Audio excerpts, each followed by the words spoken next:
দর্শক স্বাগত জানাচ্ছি সিএসআরএম জনতন্ত্র গণতন্ত্রে। আপনাদের সঙ্গে আছি আমি সজল দাস। জনতন্ত্র গণতন্ত্রে আজ কথা বলতে চাই পেনশন স্কিম ইস্যুতে অচল পাবলিক বিশ্ববিদ্যালয়। বিভিন্ন বিশ্ববিদ্যালয়ে যে প্রত্যয় স্কিম চালুর যে কথা বলা হচ্ছে সরকারের পক্ষ থেকে, তা নিয়ে বেশ কয়েকদিন ধরেই আন্দোলন কিংবা কর্মবিরতি, ক্লাস বর্জন এই ধরনের কর্মসূচি পালন করছেন শিক্ষকরা। সেই বিষয়টি নিয়ে কথা বলতে চাই দেশের বন্যা পরিস্থিতি নিয়ে। কথা বলবো সরকারি কর্মকর্তা কর্মচারীদের সম্পদের বিবরণী দাখিলের নির্দেশ দিয়েছেন হাইকোর্ট, সেই বিষয়টি নিয়ে কথা বলতে চাই। আমাদের সঙ্গে আজকে স্টুডিওতে সময় দিয়েছেন জনাব ফরিদ হোসেন, সম্পাদক ইউএনবি। স্বাগত জানাচ্ছি আপনাকে স্টুডিওতে। আমাদের সঙ্গে প্রথম পর্বে পেনশন স্কিম ইস্যুতে অচল পাবলিক বিশ্ববিদ্যালয়, এই ইস্যুতে কথা বলতে আমাদের সঙ্গে অনলাইনে যুক্ত হয়েছেন অধ্যাপক ডক্টর সাদেকুল আরেফিন, সাবেক উপাচার্য, বরিশাল বিশ্ববিদ্যালয়।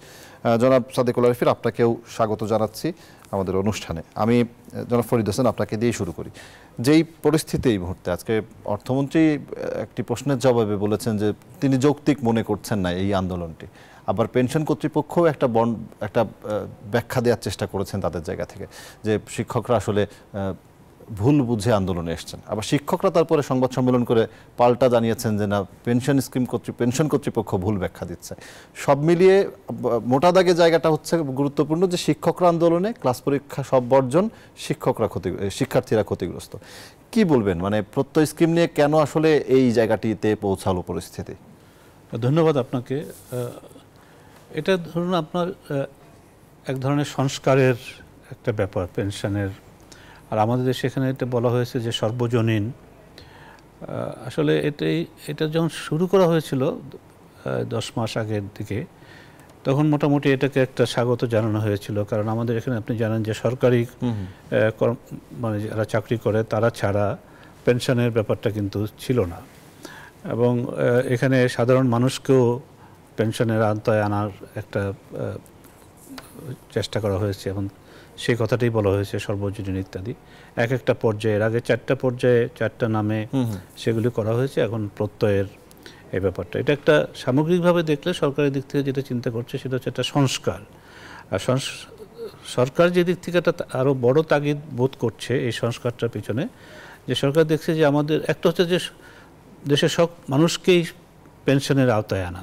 এই কথাটা শুনতেও ভালো লাগে, এবং এটা কিন্তু একটা বড় ধরনের উদ্যোগ, এবং এটাকে সবাই স্বাগত জানায়। বেসরকারি খাত থেকে অনেকদিন ধরে বলাও হচ্ছিল যে, কারণ আমরা যারা অনেক সময় সাধারণ মানুষ বেসরকারি অন্যত্র কাজ করে, তাদের কোনো পেনশনের ব্যবস্থা নাই, তারা চাকরি থেকে চলে গেলে অনেক ক্ষেত্রে প্রভিডেন্ট ফান্ডও নাই, এবং মালিকের দয়ার উপরে আপনার আমরা যদি আমাদের সাংবাদিকতার দিক থেকে আমাদের গণমাধ্যমের দিকেই দেখি, সেখানেও কিন্তু খুব একটা ইউনিফর্ম কিছু নেই। কাজে সাধারণভাবে সেই হিসাবে সব মানুষই তার একটা মানে বয়সের পরে সে পেনশন এটাতে যুক্ত হতে পারবে, এবং সে একটা সময় থেকে সেটা সুবিধা পেতে থাকবে। এখানে যেটা এই সংস্কারের একটা বড় জিনিস আপনি দেখবেন, সেটা হচ্ছে যে এখন যেখানে যেখানে পেনশন দেওয়া হচ্ছে, এবং শিক্ষকরা পেনশন এক ধরনের পাচ্ছে, কারণ সেটাও সরকারের মানে যেহেতু এটা তারা স্বায়ত্তশাসিত প্রতিষ্ঠান, সরকারের কাছ থেকেও তারা অর্থ পান পাবলিক বিশ্ববিদ্যালয়গুলো, সেভাবে একটা বেনিফিট আছে। কিন্তু সেখানে আপনার সেটা হচ্ছে যে আপনি বেনিফিশিয়ারি ফান্ড বলা হয় ইত্যাদি, যে এখানে আপনার নিজস্ব কোনো মানে কন্ট্রিবিউশন নাই। এখানে যেটা করা হয়েছে যে কর্মচারী বা যিনি পেনশন পাবেন বা যিনি কর্মকর্তা, তাদেরকেও একটা কন্ট্রিবিউট করতে হবে, সরকার একটা কন্ট্রিবিউশন করবে, এবং সেটার পরে আরও কতগুলি ধাপ আছে, এগুলো আরও মোটামুটি ব্যাপার। মোটা দাগে জিনিসটা হচ্ছে যে এখানে একটা কন্ট্রিবিউশনের নিয়ে আসা হয়েছে। এবং সরকার কেন এনেছে এটা, যে সরকার দেখেছে যে আমি যদি সরকারের নিজের পেনশনের যে খরচটা করা হয়, যে ফান্ড, সেটাকে কিন্তু তারা আর পাচ্ছে না।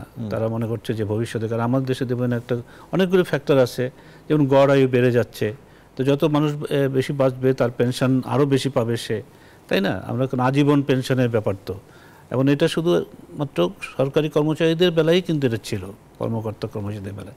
পরে আপনার এই সর্বজনীন পেনশনের এই কথাটা। আরেকটা জিনিস সেটা হচ্ছে যে শিক্ষকদের দিক থেকে যে জিনিসটা, যে তারা দেখছে যে একদিকে হচ্ছে তারা যা পাচ্ছিল বা সেটা তারা পাবে না, কমে যাবে, নানান কতগুলো অভিযোগ আছে। আরেকটা বড় যেই কথাটা তারা বলছে, সেটা ভেবে দেখার বিষয় যে এখানে একটা বৈষম্য তৈরি করা হচ্ছে। বৈষম্য যে এখানে দেখা যাচ্ছে যে পেশা কয়েকটা পেশাকে এখানে বাদ রাখা হচ্ছে, কিন্তু আবার মানে তাদেরকে মানে এর মধ্যে আনা হচ্ছে না, কিন্তু আবার শিক্ষকদের বা এই ধরনের যারা আছে তাদেরকে আনা হচ্ছে। এই যে বৈষম্যটা, এটা একটা বড় বিষয় তারা তুলে সমস্যার মূল কারণ হয়ে দাঁড়িয়েছে এই একটা জায়গা, আরও পাশাপাশি কতগুলো জায়গা আছে। একটু অধ্যাপক ডক্টর সাদেকুল আরিফিন আছেন। জনাব সাদেকুল আরিফিন, পেনশন স্কিম নিয়ে যে পরিস্থিতি দাঁড়িয়েছে, এটাকে আলোচনা করে সমাধানে আনার কি পথ নেই বলে মনে হচ্ছে? মানে যদিও এরই মধ্যে জি জি বলুন। জি ধন্যবাদ। আপনি যেটা বলছেন যে আলোচনা করে সমাধানের পথ আছে, সেই জায়গাটাই যেমন আমাদের ফরিদ ভাই বলছিলেন, উনি চমৎকারভাবে বলেছেন, কিন্তু খেয়াল করে দেখুন যে সাধারণত সরকারি চাকরিজীবী বা যে কোনো চাকরিজীবীদেরকে একবার যদি সুবিধা যেটা দেয়া হয়, সেইটা কিন্তু সাধারণত আর সেখান থেকে উইথড্র করা হয় না। তো আমাদের এখানে যেটা পার্থক্য দেখা দিয়েছে প্রত্যয়ের সাথে, যেটা ফরিদ ভাই বলার চেষ্টা করেছেন, যে এই নতুন স্কিমে কন্ট্রিবিউটারি করা হয়েছে। এর আগে যেটা ছিল সেটা কন্ট্রিবিউটারি ছিল না, এইটা একটা বড় বিষয় দাঁড়িয়েছে। এছাড়াও বেশ কিছু বিষয়ে অস্পষ্টতা আছে, যেমন অবসরকালীন ছুটিতে গেলে, অবসর প্রস্তুতি ছুটিতে গেলে কি ব্যবস্থা হবে সেটা কিন্তু নেই, কিন্তু বিরাজমান যে পেনশন ব্যবস্থাটা রয়েছে সেখানে কিন্তু সেখানের একটা বেনিফিটের একটা ব্যবস্থা আছে। যেমন দুটি উৎসব ভাতা এবং একটি বৈশাখী, তিনটি উৎসব ভাতা, দুটি ঈদের এবং একটি বৈশাখী উৎসব ভাতা, এটার ব্যাপারেও পরিষ্কারভাবে কোনো কিছু বলা নাই। এরকম ভাবে বেশ কিছু অস্পষ্টতা রয়েছে এই প্রত্যয় স্কিমে, এইটা যেমন একটা দিক। এছাড়াও আরেকটি দিক যেটা ফরিদ ভাই বলেছেন, সেটা হলো একটা বৈষম্য, একটা ডিসপ্যারিটি তৈরি হচ্ছে। যেমন আপনাদের সবাই আমরা জানি যে পাবলিক বিশ্ববিদ্যালয়গুলোয় শিক্ষকতা যারা করতে আসেন, তাদের সকল ক্ষেত্রে ছাত্রদের বাছাই করে উচ্চ ফলধারী বা তাদের সেরকম ভালো শিক্ষায় ডিগ্রিধারী বা ভালো রেজাল্টের ছেলে মেয়েদেরকে এই পাবলিক বিশ্ববিদ্যালয়ে শিক্ষকতা করতে আসে। তো সেই জায়গাটায় একটা হতাশা তৈরি হবে যে বিরাজমান যে পেনশনের ব্যবস্থা ছিল সেইটা কিন্তু একটা মাইন্ড সেট আপের বিষয় ছিল, যে সরকারিভাবে যে পেনশন ব্যবস্থা রয়েছে, যে সরকারি কর্মকর্তা কর্মচারীরা যেভাবে পান, পাবলিক বিশ্ববিদ্যালয়ের শিক্ষকবৃন্দ কিন্তু ঠিক সেইভাবেই সেই পেনশন ব্যবস্থার মধ্যেই অন্তর্ভুক্ত ছিলেন। কিন্তু যেটি করা হলো প্রত্যয় থেকে, সেটা হলো 1 জুলাই 24 থেকে শুরু করে এর পরবর্তীতে যারা যোগদান করবে তাদেরকে এই প্রত্যয় স্কিমের আওতায় এনে তাদের পেনশনের বিষয়টি কন্ট্রিবিউটারি করা হবে। এবং এই যে বেশ কিছু বিষয় আছে সেইগুলোর ব্যাপারেও কোনো স্পষ্টতা নেই, পরিষ্কারভাবে কোনো বঙ্গ নেই। যদিও আজকে পেনশন কর্তৃপক্ষ একটা বিবৃতি বা একটা প্রজ্ঞাপন তারা দিয়েছে, সেখানে তারা বেশ কিছু ব্যাখ্যার কথা তারা বলেছে। তো সেই জায়গাটা থেকে আমি মনে করি যে বিশ্ববিদ্যালয়ের শিক্ষক সমিতি ফেডারেশন সহ বাংলাদেশের সকল পাবলিক বিশ্ববিদ্যালয়ের শিক্ষক সমিতি এবং শিক্ষকরা যে বিষয়টিকে পরিষ্কারভাবে তুলে ধরছেন, যে জন্য আজকে তারা আন্দোলনের সংগ্রামে আছেন, এই বিষয়টি কিন্তু আলাপ আলোচনার মধ্য দিয়ে সমাধান করা সম্ভব। জি, আমিও সেটাই বলছি যে আলাপ আলোচনার জায়গাটি যদি এরকম হয় যে আজকে পেনশন স্কিম মানে পেনশন কর্তৃপক্ষ যে বিবৃতি দিয়েছে, আপনিও বললেন যে কতগুলো অস্পষ্টতা রয়েছে, এই অস্পষ্টতার যে জায়গাগুলো সেগুলো দূর হলে কি সমস্যার সমাধান হয়ে যাবে মনে হয়, নাকি এই যে বৈষম্যের যে জায়গাটি এটি হচ্ছে আমি বলি যে শুধু অস্পষ্টতার জায়গাটা দূর করা না, ওইটা তো স্পষ্টীকরণ করতেই হবে। পাশাপাশি এই যে জায়গাটি খুব গুরুত্বপূর্ণ দাঁড়িয়েছে, যে বৈষম্যের একটি জায়গা, আরেকটি হলো কন্ট্রিবিউটারি। কারণ বিগত সময় থেকে যেটা প্রচলিত ছিল সরকারি কর্মকর্তা কর্মচারীদের পেনশন সহ এই পাবলিক বিশ্ববিদ্যালয়ের শিক্ষকদের পেনশনের, সেখানে কিন্তু কন্ট্রিবিউটারি ছিল না। তো সেই জায়গাটাই একবার আপনি একটা সুবিধা দিয়ে প্রচলন করলেন, সেইটাকে যদি আপনি উইথড্র করেন, তখন কিন্তু ভালো শিক্ষার্থীদের মধ্যে একটা হতাশা তৈরি হবে যে তারা কেন পাবলিক বিশ্ববিদ্যালয়ের শিক্ষকতায় যাবে। আর পাবলিক বিশ্ববিদ্যালয়ের শিক্ষকতায় যদি ভালো শিক্ষার্থীরা না যান, তাহলে সঙ্গত কারণে তার প্রভাবটা কিন্তু শিক্ষার গুণগত মানের উপরে একটা নেতিবাচক প্রভাব পড়বে। সেই জায়গাটা থেকে যদি আমরা আলোচনা করি, জনাব সাদেকুল আরিফিন, এই যে বৈষম্যের যে জায়গাটির কথা বলা হচ্ছে, জনাব সাদেকুল আরিফিন, এই বৈষম্যের জায়গাটা যদি একটু স্পষ্ট করেন, মানে কেন বৈষম্যমূলক মনে হচ্ছে? বৈষম্যের জায়গাটা হলো এইটা যে প্রত্যয়ের এই স্কিমের এবারকার যে ঘোষণা সেটা হলো 1 জুলাই থেকে এই সকল রকমের স্বায়ত্তশাসিত সহ এসব প্রতিষ্ঠানগুলো এর আওতাভুক্ত হবে, যারা 1 জুলাইয়ের পর্ব থেকে পরবর্তীতে যোগদান করবে তাদের। কিন্তু সেখানে আবার আমাদের মাননীয় অর্থমন্ত্রী বাজেট অধিবেশনে এবং বাজেট বক্তৃতায় বলেছেন যে সরকারি কর্মকর্তা কর্মচারীদের 2025 সালের থেকে এটা তারা কার্যকরী করবেন। এই যে একটা বৈষম্যর জায়গা রয়েছে, এখানেও কিন্তু একটা বলা যায় যে একটা রকমের দ্বিধাদ্বন্দ্বের একটা বিষয় রয়ে গেছে যে তাহলে যদি মানে কি হবে সেটি তো কর্মকর্তা কর্মচারী শিক্ষকরা তারাও তাহলে তাদের না, আমি যেটি বলছিলাম যে কি হবে সেটি তো সময়ই বলে দিবে, কিন্তু যদি এরকম হয় যে শিক্ষকদের এবং অন্য যে সরকারি কর্মচারীরা আছে তাদের সবাইকে যদি এক জায়গায় একসাথে শুরু হয় একই সময়ে, তাহলে কি বিষয়টি ঠিক থাকে? এটি তো সবাইকে যদি একসাথে এই ঘোষণাটা হতো তখনও যে বিষয়টি সামনে আসতো সেটা হলো যে কন্ট্রিবিউটরি বিষয়টি। একটি ব্যাখ্যা সকলে দিচ্ছেন এবং আমাদের ফরিদ ভাইও দিলেন যে মানুষের গড় আয়ু বেড়ে যাচ্ছে, সরকারের যে সরাসরি কন্ট্রিবিউশনের জায়গায় একটা সীমাবদ্ধতা বিষয়টি হয়তো আলাপ আলোচনায় বিভিন্ন জন আনছেন। কিন্তু একটা জিনিস তো মনে রাখতে হবে, শিক্ষা খাতটি কিন্তু একটা বিনিয়োগের খাত এবং শিক্ষা খাত থেকে যদি যত বেশি পরিমাণ বিনিয়োগ করা যাবে, এটি জাতির পিতা বঙ্গবন্ধু শেখ মুজিবুর রহমান আমাদের মহান মুক্তিযুদ্ধের আগে শুরুতে সেই 70 সালেই বলেছিলেন যে শিক্ষা খাত হলো সর্বোচ্চ বিনিয়োগের খাত। এখানে সর্বোচ্চ পরিমাণ বিনিয়োগ করলে এখান থেকে ইতিবাচক এবং ভালো ফলাফল পাওয়া যাবে। তো সেই জায়গাটা থেকে যদি সরকারের যে প্রথম দিকে যে শুরুটা ছিল, যেখানে সার্বজনীন পেনশন স্কিমটি সকলেই স্বাগত জানিয়েছিল এবং আমাদের মাননীয় প্রধানমন্ত্রী কিন্তু বলেছিলেন যে এই সার্বজনীন পেনশন স্কিমটি শুধুমাত্র জনাব সাদিকুল হাফিজ, আমি আসছি আপনার কাছে। আমার আরো একটি প্রশ্ন আছে, আমি ফরিদ হোসেন কিছু বলতে চাইছেন। জি, আমি যেটা বলছি যে আরো ব্যাপারটা আছে, সেটা হচ্ছে যেমন এখন যেটা করা হচ্ছে সেটা হচ্ছে যে আপনি পেনশনটা পাবেন আপনি 15 বছর পর্যন্ত। যেমন আপনার এখন যেটা হয় কি যে পেনশনটা কিন্তু আজীবন, আপনি পেনশনের ইয়েতে গেলে আজীবন পাওয়া যাচ্ছে এবং সে যদি মারা যায় তবে তার স্পাউস এবং সন্তান, প্রতিবন্ধী সন্তান সেটা আজীবন পাবে। আজীবন মানে আমৃত্যু পর্যন্ত। এখন এটাকে করা হয়েছে 15 বছর পর্যন্ত। 15 বছরে যদি ধরেন আপনার কেউ, এটা আজকে যে তারা যেটা ব্যাখ্যা দিয়েছে সেটা তো বলেছে যে 15 বছরের মধ্যে যদি দেখা গেল যে একজন 5 বছরের মধ্যে পেনশন যিনি ভুগি তিনি মারা গেলেন, তাহলে 5 বছর তিনি খেয়ে গেলেন আর বাকি 10 বছর পর্যন্ত শুধু তার মানে স্পাউস এবং সন্তান এটা পাবে। তার মানে এটা আজীবন হলো না, মানে ওই 10 বছরের মধ্যেই আপনার এটা শেষ হয়ে গেল। এখানে একটা তাদের প্রশ্ন আছে। আরেকটা হলো যে আপনার যেটা অবশ্য ব্যাখ্যা দিয়েছে, কিন্তু এটাও একটা প্রশ্ন তৈরি করেছে যেখানে শিক্ষকরা যে কারণে আন্দোলনে গেছে, যে শিক্ষক অন্য ক্ষেত্রে তো 60 বছরে হচ্ছে আপনার অবসর জীবন, তাই না?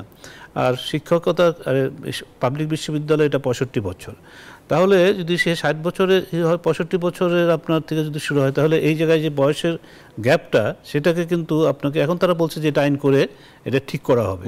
কাজে এইটাও তাদের একটা প্রশ্ন ছিল।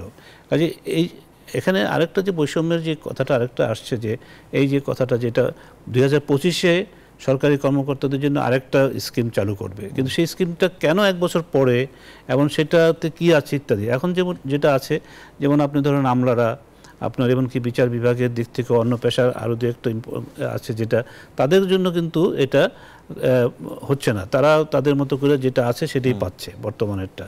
কাজে এই কথাগুলো এসছে। অর্থাৎ আরেকটা জিনিস আমি যেটা বলি, আমার একটা কথা যেটা হয়তো আলোচনা বসলে তারা করতে পারে, শিক্ষকরা হয়তো সেই কথাটা আনতে পারে, যেন একটা বড় ব্যাপার হয়েছে যেমন কন্ট্রিবিউটরি মানিটা কি, আপনাকে 10% দিয়ে দিতে হচ্ছে। 10% আজকাল যে বেতন পাচ্ছে, আপনার যে মূল্যস্ফীতি সব কিছু মিলিয়ে কিন্তু একজন শিক্ষক নতুন যিনি আসবেন সে যদি দেখে যে তার বেতনের থেকে 10% তাকে দিয়ে দিতে হচ্ছে, তাহলে তো এটা একটা ডিসকারেজিং ফ্যাক্টর তার জন্য। এবং এখানে যেটা করতে পারে, আমি শেষ করি, সেটা সরকার শিক্ষকরাও বলতে পারে, সরকারের দিক থেকে করতে পারে। এখন এই 10% যাতে তার নিজের বর্তমান বেতন থেকে দিতে না হয়, সেটাকে একটা ডিয়ারনেস অ্যালাউন্স করে বা অন্য কিছু করে টোরে এটাকে এই 10% টাকাটাকে সেখানে বাড়াই দিতে পারে। তাহলে শিক্ষকরা তার নিজের যে আজকে বেতনটা পাচ্ছে সেখান থেকে 10% তাকে দিতে হচ্ছে না কন্ট্রিবিউশনে, ওই বাড়তি টাকাটা। সব মিলিয়ে আসলে স্পষ্টীকরণ একটা বিষয় যে সাদিকুল আরফিন একেবারে সংক্ষেপে যদি যোগ করতে চান রিপাবলিকান কিছু, মানে স্পষ্ট হওয়াটা জরুরি সবকিছু, এটা হলো প্রধান যে 25 না, সালে। আমি যেটা বলতে চাচ্ছি, দেখুন ওই যে সার্বজনীন পেনশন স্কিমটি যখন চালু হলো, মাননীয় প্রধানমন্ত্রী বলেছিলেন যে বিরাজমান পেনশন স্কিমের বাইরে যেসব মানুষ আছেন, যেসব জনগণ আছেন বা যেসব প্রতিষ্ঠানের কর্মচারী কর্মকর্তারা আছেন তাদের জন্য এটা হলো। সেই স্পিরিট থেকে কিন্তু সকলেই এটাকে স্বাগত জানিয়েছিল। কিন্তু পরবর্তীতে অর্থ মন্ত্রণালয়ের সিদ্ধান্তের আলোকে যখন এই প্রত্যয় স্কিমটি এবার চালু করার মার্চের থেকে এটা প্রজ্ঞাপন হলো, সেই জায়গাটায় কিন্তু সকলের মধ্যে এক ধরনের কনফিউশন তৈরি হলো, এবং সেই কনফিউশন আসলে সত্যিতে পরিণত হচ্ছে, এবং সেই জায়গাটাই শিক্ষকদের এবং সকল পাবলিক মিশনের শিক্ষকদের মধ্যে এক ধরনের অস্পষ্টতা, এক ধরনের উদ্বেগ তৈরি হয়েছে। আমি যেটা আমাদের বলছিলেন এটা কিন্তু সত্যি যে জি, অধ্যাপক ডক্টর সাদিকুল আরিফিন, অসংখ্য ধন্যবাদ। আমি একটা বিরতিতে যেতে চাই। জনাব ফরিদ হোসেন, বিরতি থেকে ফিরে আসছি আবার আপনার কাছে। একটা বিরতি নিয়ে আসি। দর্শক, বিরতি নিচ্ছি সিএসআরএম জনতন্ত্র গণতন্ত্র। বিরতি থেকে ফিরে আমরা দেশের বন্যা পরিস্থিতি নিয়ে একটু কথা বলতে চাই, সঙ্গেই থাকুন। দর্শক, বিরতির পর আবারও স্বাগত জানাচ্ছি সিএসআরএম জনতন্ত্র গণতন্ত্রে। এই পর্বে কথা বলতে চাই দেশের বন্যা পরিস্থিতি নিয়ে। স্টুডিওতে আমাদের সঙ্গে জনাব ফরিদ হোসেন আগে থেকেই আছেন, সম্পাদক ইউএনবি। নতুন দুজন অতিথি আমাদের সঙ্গে যুক্ত হয়েছেন। একজন আমাদের সহকর্মী রেজাউল করিম মানিক, রংপুর থেকে যুক্ত হয়েছেন। সিলেট থেকে একজন বিশিষ্টজন যুক্ত হয়েছেন আব্দুল হাই আল হাদি, সভাপতি save the heritage and environment, তিনি পরিবেশ নিয়ে কাজ করেন, যুক্ত হয়েছেন তিনি আমাদের সঙ্গে। আমি শুরুতে একটু তাদের কাছে যেতে চাই, যেহেতু বন্যা পরিস্থিতি আস্তে আস্তে আরও খারাপের দিকে যাচ্ছে। আজকে প্রধানমন্ত্রীও নির্দেশনা দিয়েছেন প্রস্তুত থাকার জন্য, কিংবা যা যা করার সেই করণীয়গুলো আগে থেকে প্রস্তুতি, মানে বন্যা পূর্ব প্রস্তুতি নিয়ে রাখার জন্য। জনাব আব্দুল হাই আল হাদি, আপনার কাছেই আগে আসতে চাই, যেহেতু সিলেট সুনামগঞ্জ অঞ্চলেই বন্যা পরিস্থিতিটা এই মুহূর্তে একটু বেশি ভয়াবহ, পাশাপাশি ফেনী ফুলগাজী এলাকা তো রয়েছেই। ওই অঞ্চলে ধারাবাহিকভাবে এই বন্যা পরিস্থিতির মুখোমুখি হতে হচ্ছে ওই অঞ্চলের মানুষকে। গত 2022 সালেও ভয়াবহ অবস্থা ছিল, 23-এও হয়েছে, এবারও একই ধরনের পরিস্থিতির দিকে এগোচ্ছে। কেন আসলে এই পরিস্থিতি, এবং বারবারই এই পরিস্থিতি হওয়াতে যে সমস্যাগুলো হচ্ছে তার সমাধানের জন্য বেশ কিছু পদক্ষেপ নেওয়ার কথা বলা হয়েছিল, সেগুলো কতটা নেওয়া হয়েছে, কি বলবেন জনাব আব্দুল হাই আল হাদি?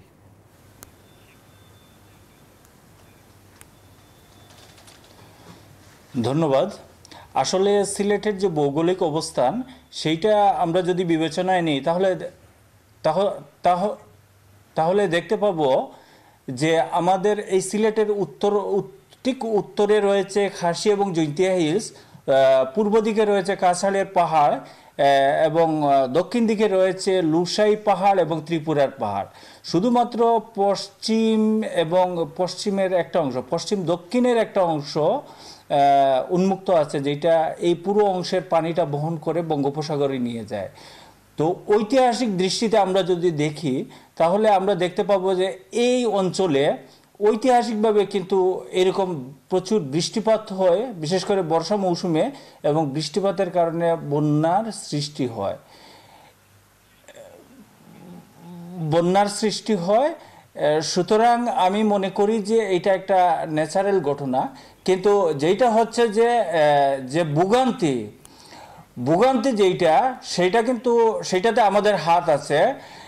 সেইটা বিভিন্নভাবে আমরা আমাদের এই ভোগান্তিকে বাড়িয়ে তুলছি।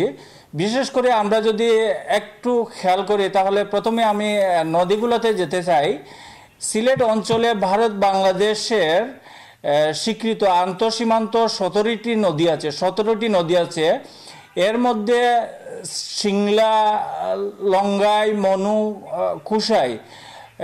খোয়াই এই নদীগুলো আসছে লুসা এবং ত্রিপুরা থেকে। আসাম থেকে এসেছে সুরমা এবং কুশিয়ারা, এবং মেঘালয়ের অংশ থেকে এসেছে প্রায় 32টা নদী। এই 32টি নদী, এই যে জৈন্তিয়া হিলস এবং খাসি হিলসে যে পরিমাণ বৃষ্টিপাত হয়, সেই বৃষ্টির পুরোটাই কিন্তু এই নদীগুলা দিয়ে বাংলাদেশের অংশে প্রবেশ করে, এবং সিলেট রিজিয়ন থেকে বের হওয়ার পথ কিন্তু একটাই, সেটা হচ্ছে সুরমা এবং কুশিয়ারা, এবং শেষ পর্যন্ত কিন্তু একটা নদী হয়ে যায় রিফ্লেক্টিং।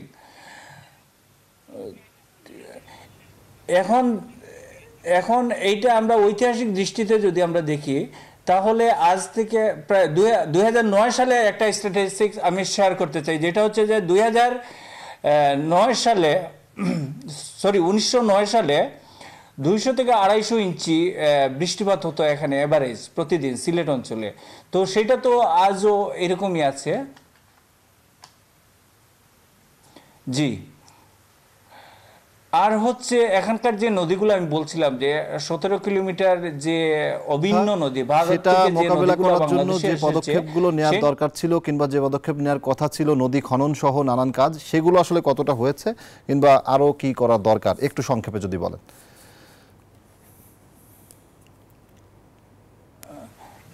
জি জি, সংক্ষেপে বলছি। সেটা হচ্ছে যে এই সিলেট রিজিয়নে প্রচুর পরিমাণ অবকাঠামোগত কাজ হয়েছে, উন্নয়নের কাজ। এইটা হচ্ছে 2022 সালে যখন মানে মারাত্মক বন্যা হয়, তখন আমরা শুনছিলাম এখানকার 5 জন মন্ত্রী আছেন, তারা সবাই বলছিলেন যে এখানে সবগুলা নদীতে ক্যাপিটাল ড্রেজিং হবে, কিন্তু আজ পর্যন্ত সেই রকম কোনো কাজ হয়নি।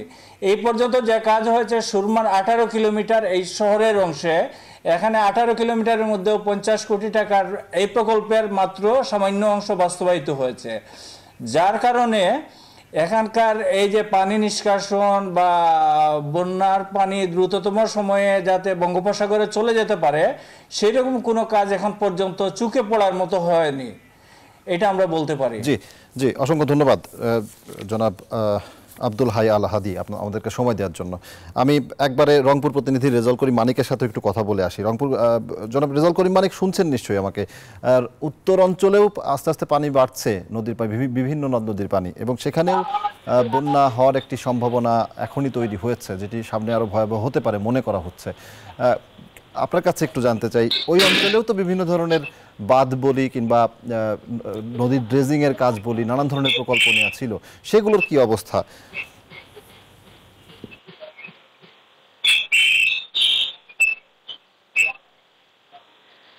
সুজন, আপনি যথার্থই বলেছেন। আসলে উত্তর অঞ্চলের যে দুঃখ আসলে আমরা বলি তিস্তাকে, এবং পাশাপাশি ব্রহ্মপুত্র রয়েছে কুড়িগ্রামে এবং সিরাজগঞ্জের যমুনা রয়েছে, সব নদী কিন্তু আসলে এই অঞ্চলের জন্য দুঃখ হয়ে দাঁড়িয়েছে।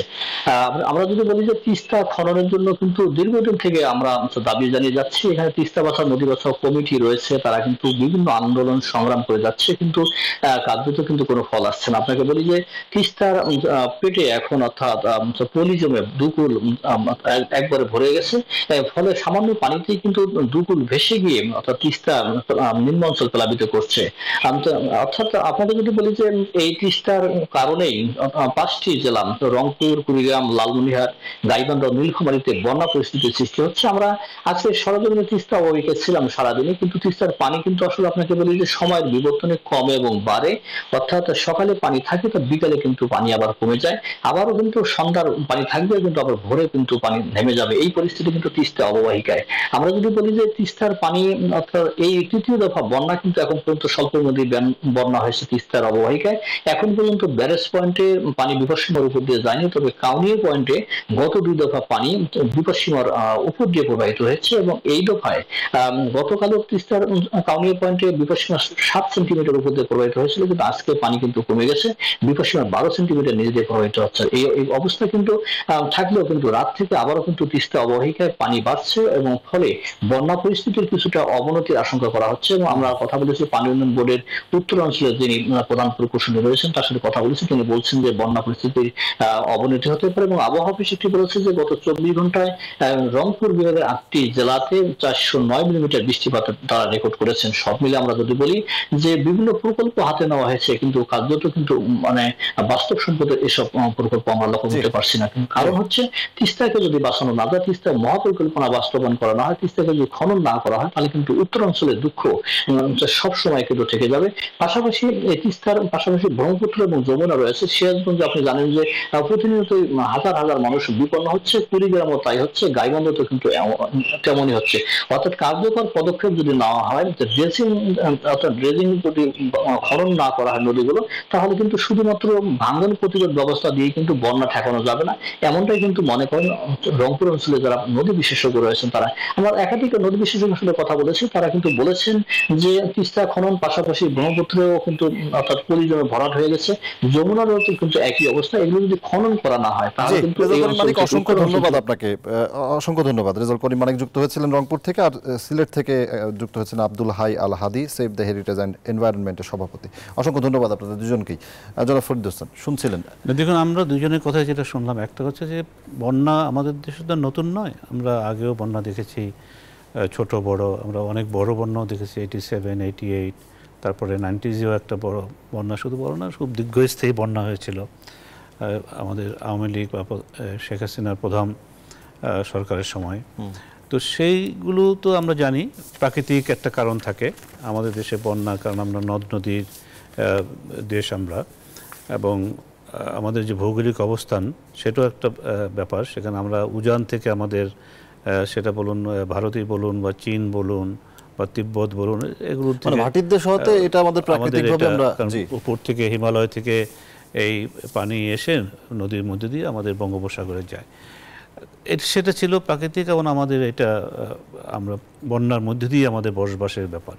কিন্তু এইটাকে আমরা সমাধান করার চেষ্টা করেছি ঐতিহাসিকগতভাবে। এক সময়তে 60-এর দশকের দিকে বিশ্ব ব্যাংকেরও সেখানে বড় বড় প্রকল্প, বাঁধ নির্মাণ ইত্যাদি। এখন আমরা নিজস্ব যেটাকে বলে ম্যানমেড, সেটাও অনেক কারণ আছে। আমরা যত্রতত্র এমব্যাঙ্কমেন্টগুলো যেগুলি তৈরি করা হয়েছে, বা বেড়ি বাঁধ বলুন, এমনিতে বাঁধ বলুন, সেগুলো আবার ঠিকমতো যেই সরঞ্জাম মাল মশলা দিয়ে তৈরি করা ছিল, যতটা শক্তিশালী হওয়ার কথা ছিল সেটা হয়নি। তারপরে যে নদী খননের যে ব্যাপারটা, প্রকল্পের কাজগুলো, এই নদী খননটা আমরা ভুলেই গেছি। নদী খনন আর এখন হচ্ছে না, আগে কিন্তু বাংলাদেশে নদীর খননের একটা ব্যাপার ছিল। এখন আর আরেকটি জায়গা, আপনি মানবসৃষ্ট দুর্ঘটনা কিংবা দুর্যোগের কথা বলছিলেন, পাহাড় ধস, এটিও কিন্তু একটি অন্যতম কারণ হয়েছে। পাহাড় কেটে ন্যাড়া করে ফেলা, এই ধরনের পাহাড়কে কেটে ফেলছি আমরা, গাছ কেটে ফেলছি, সেখানে পাহাড়ের পাদদেশে আমরা ঘর বানাচ্ছি, এমন যেগুলো যেগুলো আপনার বন্যাকে প্রতিরোধ করতে পারে সেই জায়গাটা। শুধু এটা আমাদের দেশে বলে না, আমাদের উজানোর যে দেশগুলো তারাও কিন্তু এই অত্যাচারটা করছে প্রকৃতির উপরে। তারাও যেখানে সেখানে বাঁধ দিচ্ছে, তারা মানে সেতু বানাচ্ছে, তারা পানিকে তার নিজের দেশে ডাইভার্ট করার জন্য, মূলত তো বাঁধ সেই জন্যই দেওয়া হয়। তো এগুলো যখন এই সময়টা তো বর্ষাকাল, এই সময় তো আপনার পানি থাকবে। যেমন আমরা তিস্তার পানি নিয়ে, গঙ্গার পানি নিয়ে অনেক কিছু বলি, সেটা হচ্ছে শুকনো মৌসুমের জন্য, যেটা জানুয়ারি থেকে জুন পর্যন্ত। কিন্তু আপনার এই জুনের পরে 15 তারিখে বর্ষা শুরু হয়ে যায় আমাদের।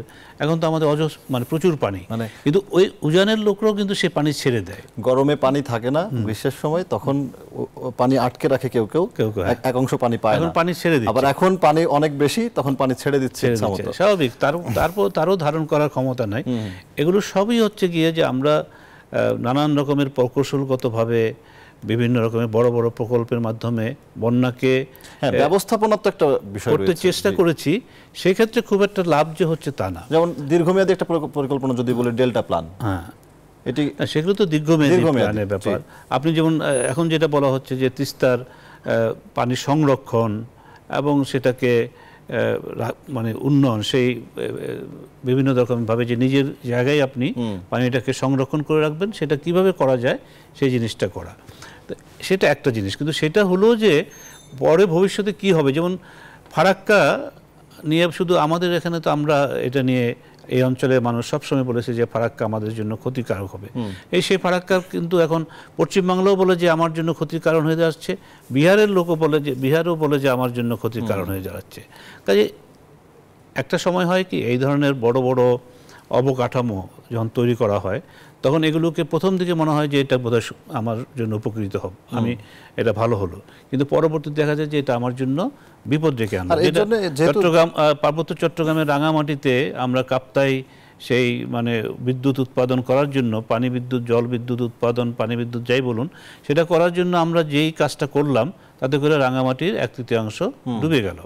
এখন আমি এই পুরানো উদাহরণ থেকে এই জন্য বলছি যে এখনও কিন্তু আমরা নিজেরা এই প্রকৃতির উপরে এই অত্যাচারটা করছি, এবং যেটা যিনি পরিবেশ নিয়ে কাজ করেন, যিনি বললেন, আমাদের রিপোর্টারও বললেন আপনাদের, এগুলো সবটাই এক সূত্রে গাথা।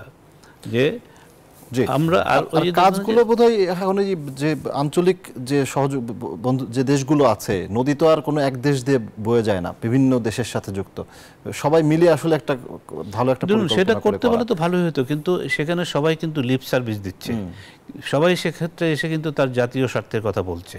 আজকে আমরা কেন তিস্তা চুক্তি করতে পারিনি আপনি ভালো করেই জানেন।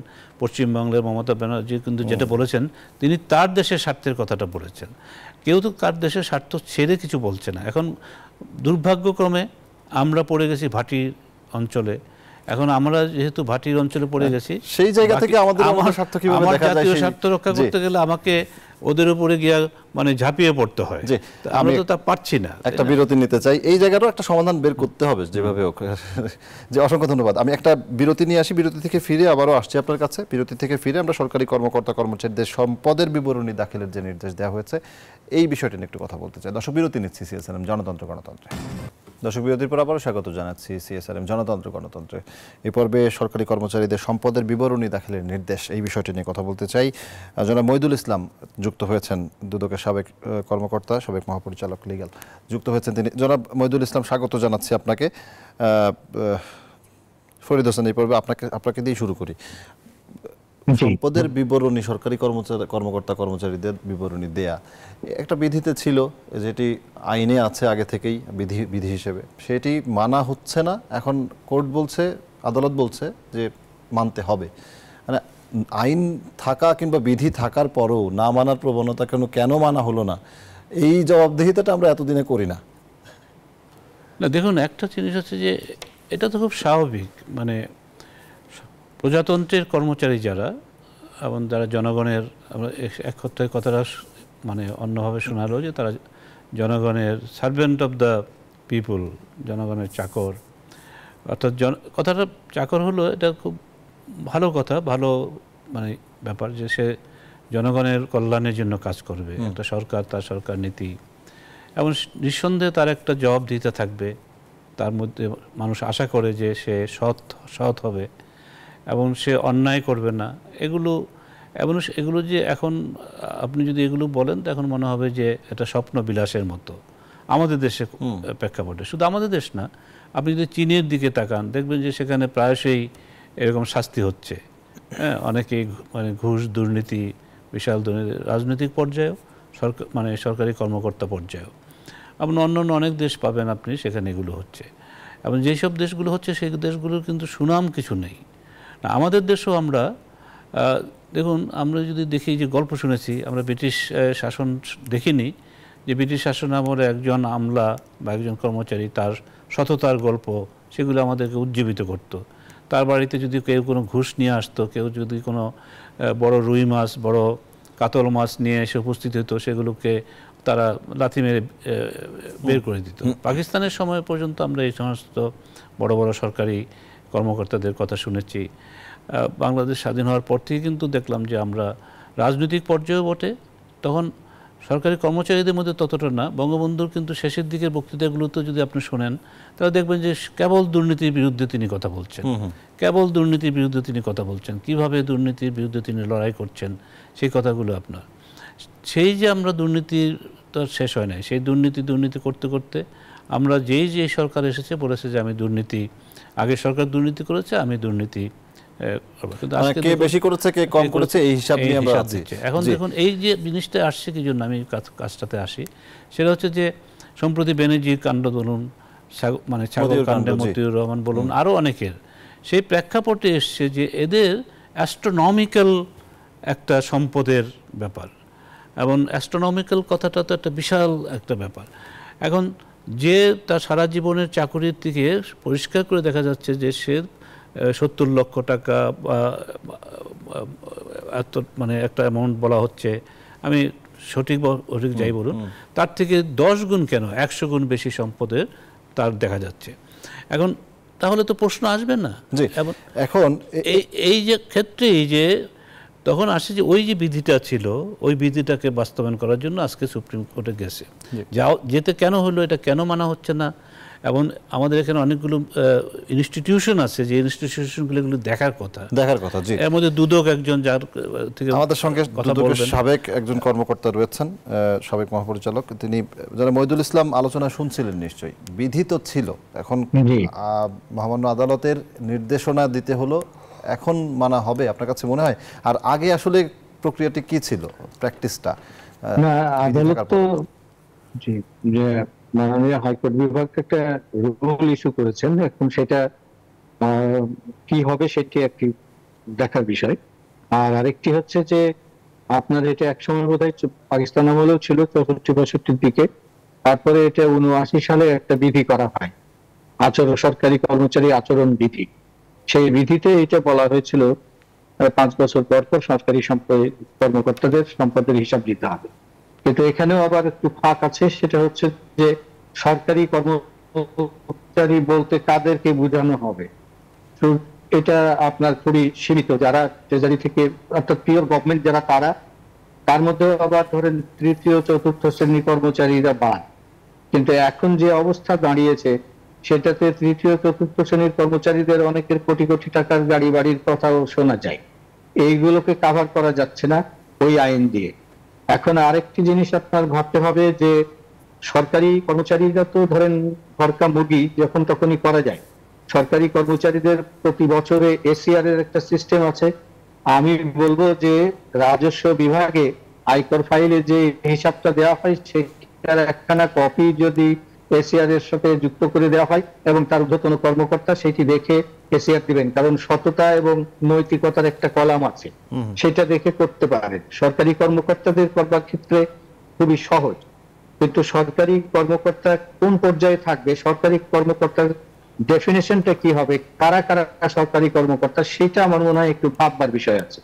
ভাববার বিষয় আছে এই কারণে যে বিষয়টা আমরা দেখছি কিন্তু হচ্ছে অপরাধ সংক্রান্ত বিষয়, যাতে করে অবৈধ সম্পদ অর্জন করতে না পারে সেই দিকটা আমরা দেখতে চাইছি। যদি সেই দিকটা দেখতে চাই তাহলে পেনাল কোডে যে আপনার সরকারি কর্মচারীর যে সংজ্ঞা দেওয়া আছে সেইটাতে যাওয়া উচিত, যেখানে রাষ্ট্রপতি থেকে চৌকিদার, যেখানে সেনাপতি থেকে বিচারপতি, প্রধানমন্ত্রী থেকে আপনার এমপি, কেউই বাদ যাবেন না। এমনকি স্বায়ত্তশাসিত প্রতিষ্ঠান, তারপরে আধা সরকারি প্রতিষ্ঠান, ব্যাংক, বীমা, রাজুক, বিদ্যুৎ, গ্যাস, ওয়াসা, এইগুলো সবই পড়ে যদি আপনি ওই 21-এর অধীনে ওইরকম ভাবে একটি আইন করতে পারেন। তাছাড়া যেটি বিদ্যমান আছে আইন, সেই আইনে শুধুমাত্র এই সরকারি কর্মচারী যারা আছে পিওর গভর্নমেন্ট তাদেরটাই নেওয়া যেতে পারে, বাকিদেরটা নেওয়া যাবে না। কিন্তু এখন যে অবস্থা দাঁড়িয়েছে, দুর্নীতি সর্বব্যাপী এবং সম্পদ কার যে কোথায় গেছে, কত রকমের সম্পদ হচ্ছে কেউ এটা বলতে পারছেন না। আমার নতুন করে হ্যাঙ্গামা না করার চাইতে আমি বলবো যে এখন নিয়ম করা হয়েছে যে 3 ছাড়া কেউ ব্যাংক অ্যাকাউন্ট খুলতে পারছেন না, 3 ছাড়া কেউ সম্পদ কিনতে পারছেন না। তাহলে এটি রাজস্ব বিভাগের ব্যাপার চলে যাচ্ছে।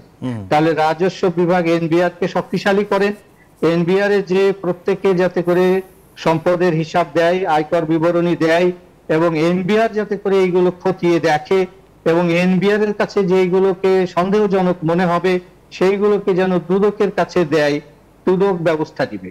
এই রকমের কোন ব্যবস্থা যদি করা যায় তাহলে এই সম্পদের হিসাবের ব্যাপার নেওয়া এগুলো একটা কার্যকর কাজ হবে। নাম কাওয়াস্তে শুধু নাম কাওয়াস্তে বছর বছর কিংবা 5 বছর পরে হিসাব দিলেন, সেটা কেউ খতিয়ে দেখলো না, এটা দিয়ে কাজ হবে না। যদি তাহলে এইরকম ভাবে ভাবতে হবে। জি, অসংখ্য ধন্যবাদ জনাব মহিদুল ইসলাম আমাদেরকে সময় দেওয়ার জন্য। ফরিদ হোসেন, শেষ করতে হচ্ছে, একেবারে সময় নেই হাতে, আপনি এক লাইনে যদি বলতে চান।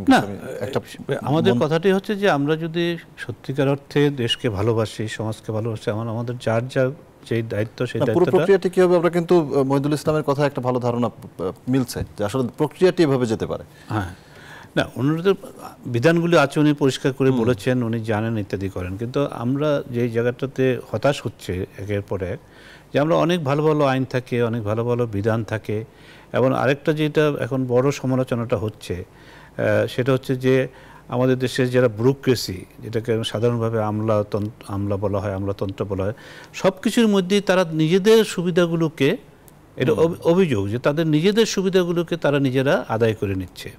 এবং রাজনৈতিক প্রতিষ্ঠানের দুর্বলতার কারণে সেই জিনিসগুলোকে তারা করতে পারছে, একটার সাথে একটা নেক্সাস গড়ে উঠছে।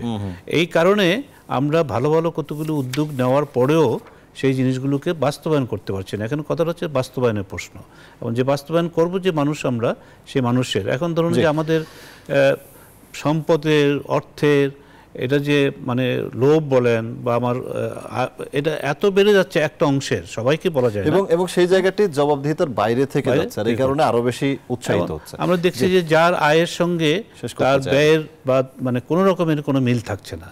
যে একজন আমলা তার সন্তান বাইরে পড়াশোনা করছে, অথচ সেই খরচ চালানোর মতো যে অবস্থা সেটা তিনি কিন্তু আয় করেন না। মানে এটা কিন্তু আরো অনেকদের অনেক পেশার বেলায় কিন্তু প্রযোজ্য, শুধু আমরা না, মানে যে কেউই, আরো অনেকের বেলায় যে আসতে পারে। জি, অসংখ্য ধন্যবাদ। শেষ করতে চাই জনাব ফরিদ হোসেন, অসংখ্য ধন্যবাদ আমাদেরকে সময় দেওয়ার জন্য স্টুডিওতে এসে। দর্শক, সিএসআরএম জনতন্ত্র গণতন্ত্র আজ এ পর্যন্তই। এতক্ষণ সঙ্গে থাকায় ধন্যবাদ সবাইকে।